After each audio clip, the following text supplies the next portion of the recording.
Hello, welcome back to another episode about the old world.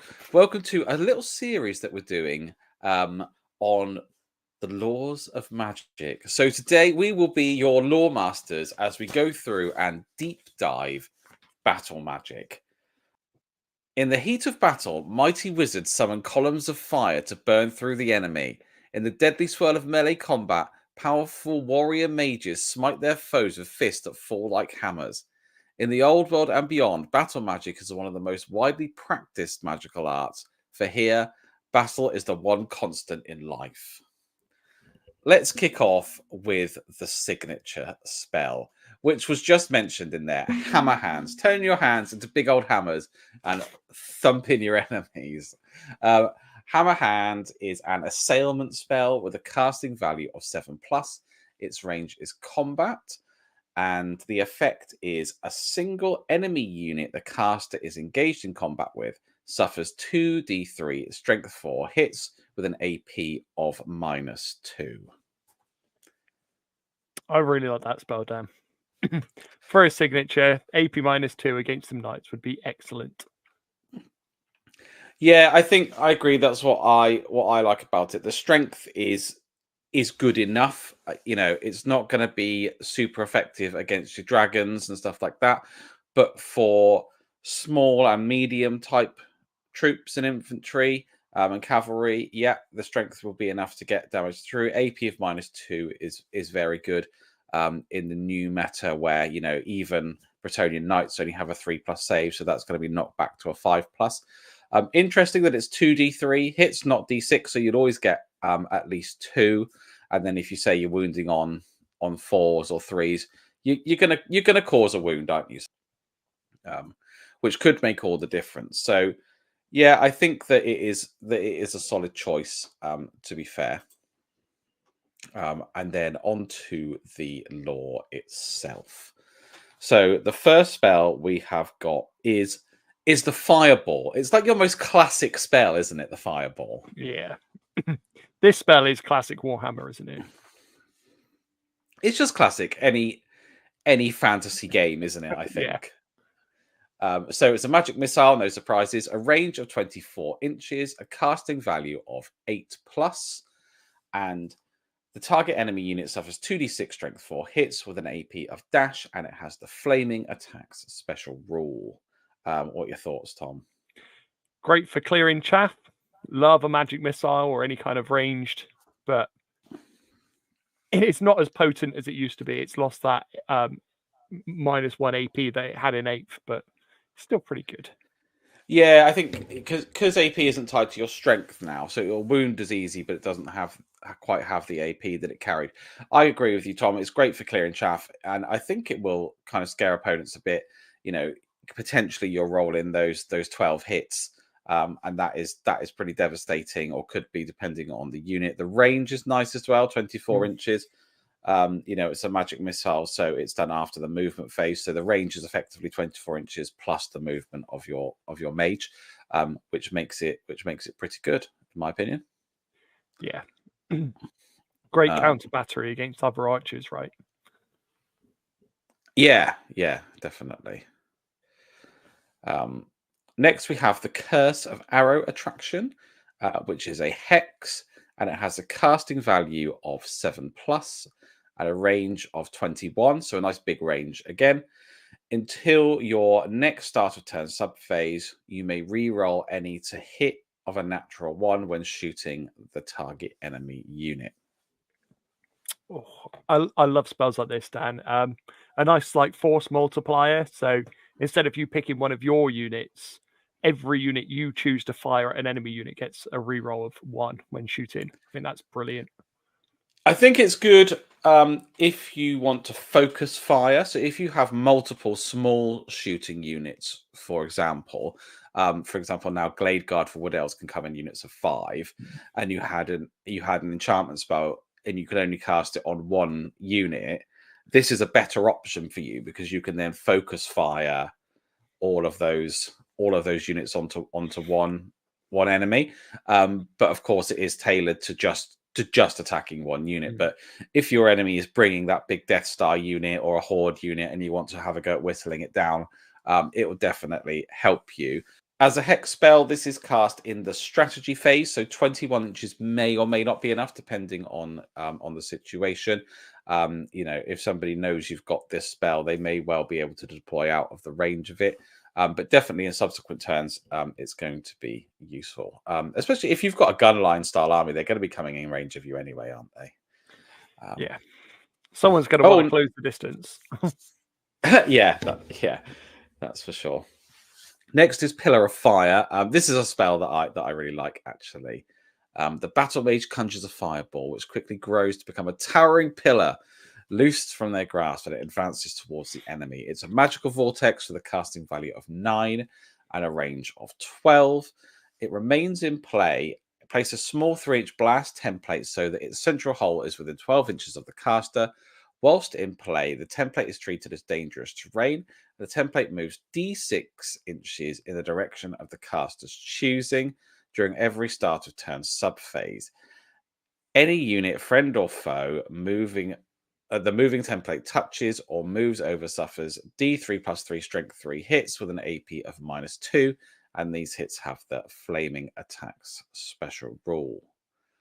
The reason why I said I like this is because, as we'll see in different spell laws, a lot of these vortexes and remains in play spells and template spells, they have a random move to them, and they can kind of go anywhere, or they'll scatter off a unit.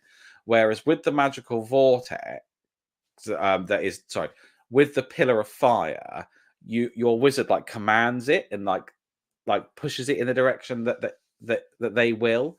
And I like that about the spell, that it gives you a little bit more control. Yeah, I really like that it's the start of every start of turn subphase as well, so you could absolutely devastate a unit. Like, I'm thinking a big night bus, you cast it on the start of the lance, it moves, and then at the start of their next turn it moves again and does more damage. You could do a lot of work with that spell.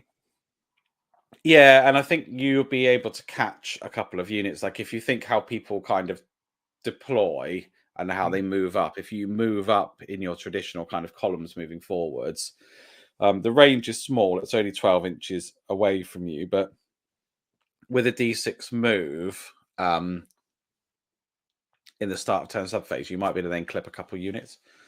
So yeah, I like it. I think the AP is good. Obviously, it's not very high strength. D3 plus 3 hits is good. It's better than Hammer Hands, I suppose, in that way that it's going to get at least 4 hits on a unit, like you said, on a unit of knights.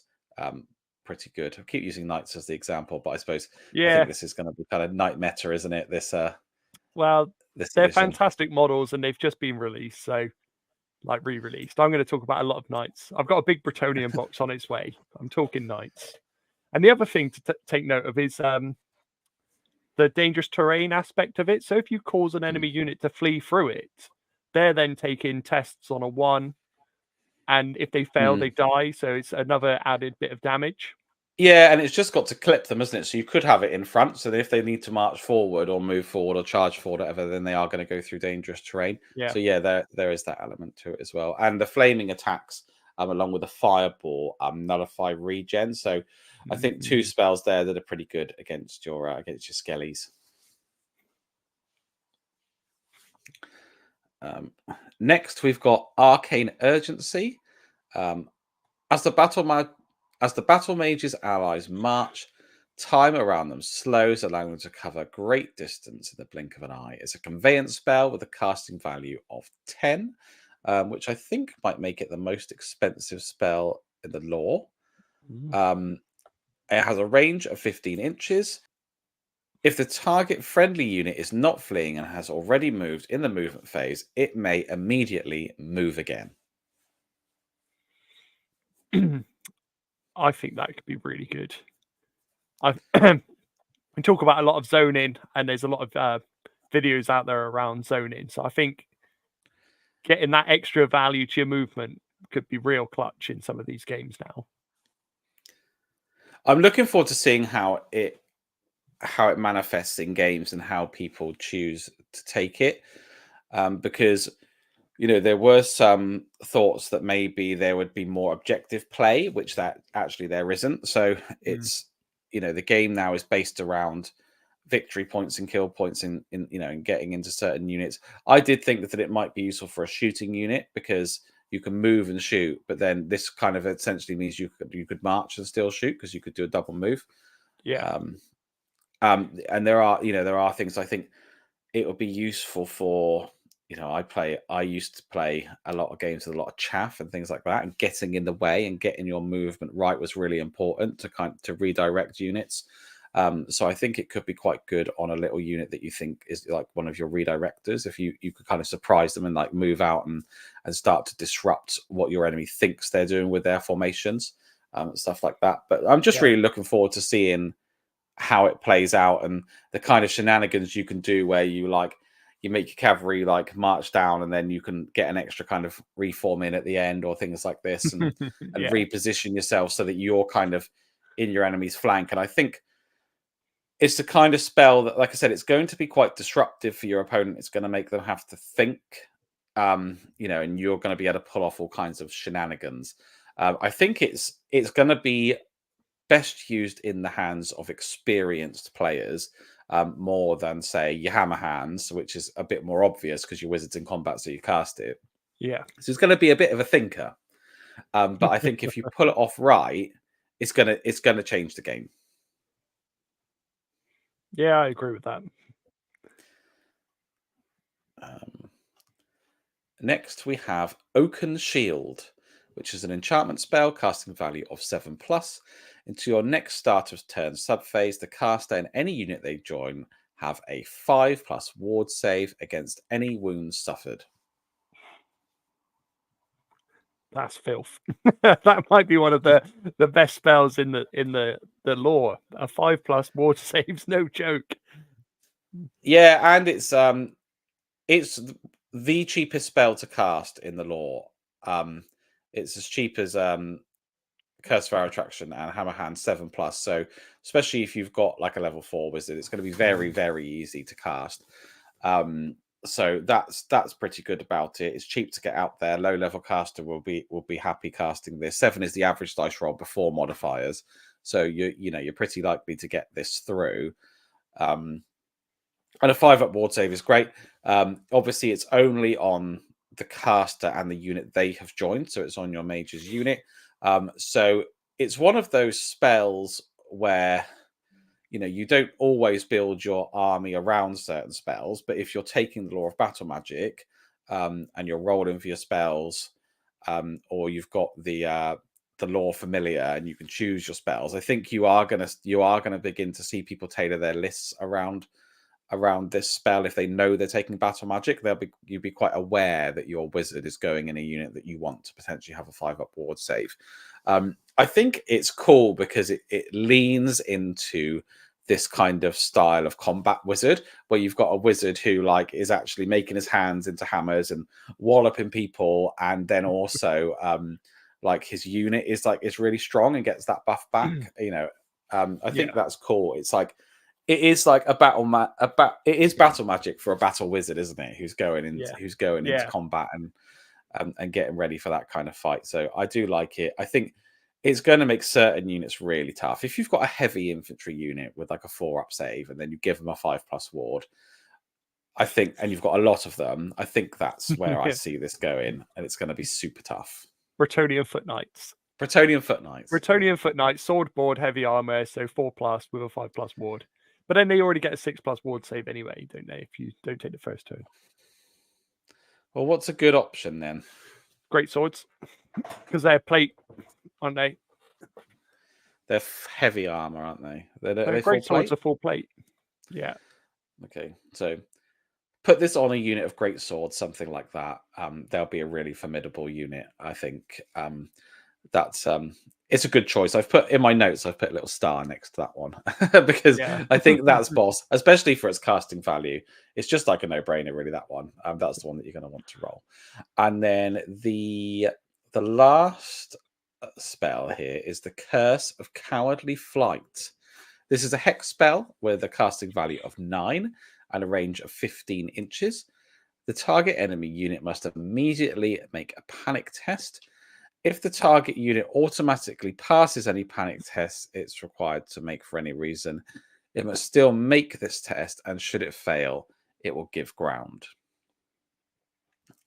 I can't decide really. I mean, fine, you could potentially make a unit panic and flee, and depending where they're deployed, if you can get your mage in range to cast this, if you get them in the back lines and they flee like off towards the table edge and they go, it could be incredible. Yeah. But it's very situational. It depends what the leadership of the enemy is. It depends how close that battle standard bearer is, what inspiring presence is, and it's a sort of spell that your opponent is going to be able to nullify quite effectively by if they've positioned their heroes and battle standard bearers correctly.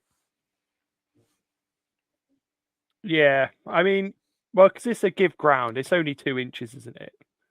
They just move But that's back. only if if a unit automatically passes panic tests. Yeah.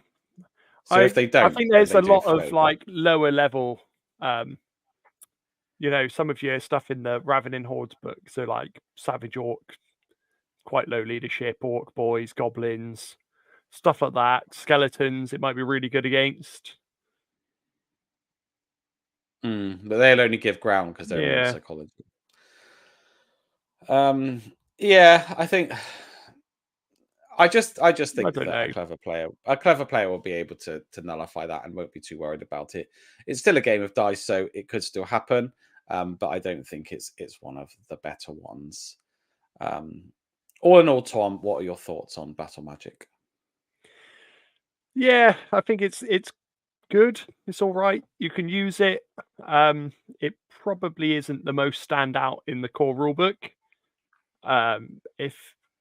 If it wasn't for Oaken Shield, though, that Oaken Shield, I think there's enough spells on here for me to risk a level 2 to either risk getting Oaken Shield and possibly like Fireball, and then trying to make a really cheap Anvil unit. But don't know. Yeah, I like it. It's cheap to cast. Let's be honest. The most expensive spell here is a 10. A lot of the spells are 7s. So I think you've got to take that into consideration. If you're taking this lore, it's one of the easier ones to cast. I think Hammer Hands is always going to help you out in combat. Fireball is always going to be a good chaff clearer with a good range. Pillar of Fire that you can direct is fun and good AP. Arcane Urgency in the hands of someone who knows what they're doing will be super effective. And Oaken Shield is like, if you've got that right kind of unit and you want to build your army around that big central unit, I think that's really cool. So yeah, I like it. It's not a natural lore for me to take with the play style that I have. But I can see it being, being worrisome for me to come up against, because as a player who predominantly has played Wood Elves all the time, I've got a lot of stuff that's low armor, so a Fireball is going to hurt me. I like to try and dominate the movement phase, so someone who's got Arcane Urgency and outflanking me will be a bit like, hang on a minute, what's going on here? Yeah. So, it can be used well, and then, like we said, Oaken Shield just makes any unit great, doesn't it? It does. Yeah. But let us know what you think about Battle Magic. Before you move on, Dan, you've got a lore familiar. What are your 4 picks? Oh, if I'm a level 4 with a lore familiar, what are my picks? I am taking Oaken Shield number 1. Definitely. I'm taking the Fireball. I'm taking, and then the last 2, it's going to be between Hammer Hands, Pillar of Fire, and Arcane Urgency. It'll be a combination of 2 of those 3. But I'm not. So you know which 2 you're not taking. That's what we can say. Yeah, I'm not taking Curse of Arrow Attraction, simply because gonna need a lot of shooting units to really maximize it. And I'm not taking Curse of the Cowardly Flight because I think your opponent will get their BSB in range. They'll have a re-roll. You'll have Inspiring Presence. I don't think it's going to do anything. So those are the two I'm not taking. What do you reckon, Tom? Do you agree? Yeah, I agree. Especially on the two you're not taking.